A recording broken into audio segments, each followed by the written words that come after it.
Hi అండి, welcome to Lavanya's kitchen. ఈరోజైతే మన ఛానల్లో బ్రెడ్తో గులాబ్ జామున్ ఎలా చేసుకోవాలో చూద్దాం. ఇదైతే సేమ్ గులాబ్ జామున్ టేస్టే ఉంటుందండి. ఇందుకోసం మనం కొన్ని బ్రెడ్ స్లైసెస్ తీసుకోవాలి. వీటికి ఉన్న సైడ్ అంతా బ్రౌన్ పార్ట్ అంతా కట్ చేసేసుకోవాలి. మొత్తం 4 వైపులా కట్ చేసుకోవాలి. మొత్తం కట్ చేసుకున్న తర్వాత ఇలా ఉన్నాయి కదండి, వీటిని అయితే ముక్కలుగా కట్ చేసుకొని ఒక మిక్సీ జార్లోకి వేసుకోవాలి. మొత్తం అన్నింటినీ ముక్కలుగా కట్ చేసుకొని మిక్సీ జార్లో వేసుకోవాలి.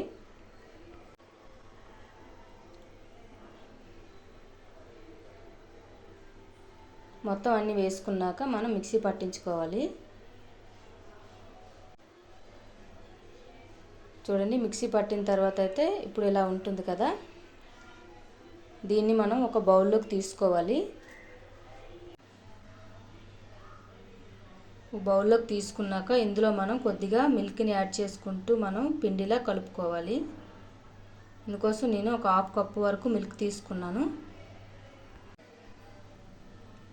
కొద్దిగా ఈ మిల్క్ని యాడ్ చేసుకుంటూ కలుపుకోవాలి. ఒకేసారి వేయకూడదు, మనకి లూజ్ వచ్చేస్తుంది. మొత్తం కొద్దిగా వాటర్ వేసుకుంటూ మెత్తని పిండిలా కలుపుకోవాలి. గట్టిగా కలపకూడదు.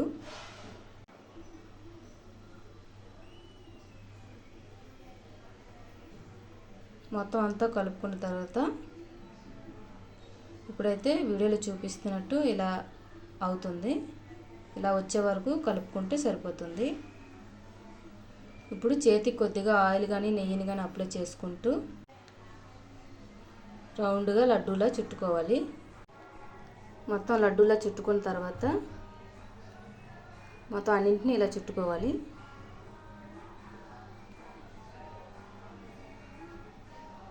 ఇప్పుడు స్టవ్ ఆన్ చేసుకొని మనం గులాబ్ జామున్కి షుగర్ సిరప్ని తయారు చేసుకోవాలి. ఇందులోకి మనం ఎంతైతే మిల్క్ని తీసుకున్నా అంత షుగర్ అయితే దీంట్లోకి సరిపోతుంది.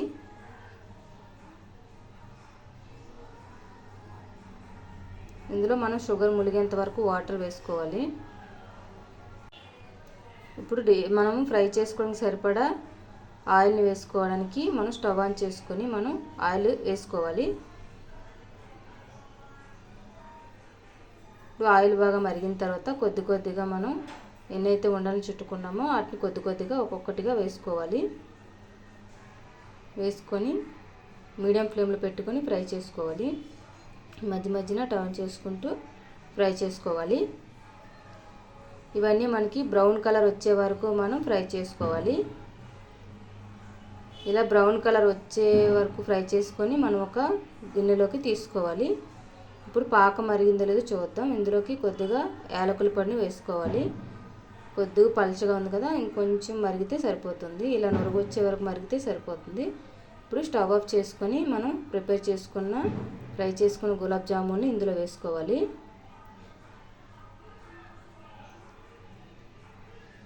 మొత్తం అన్నింటినీ వేసుకున్న తర్వాత మనం కాసేపు చల్లారనివ్వాలి.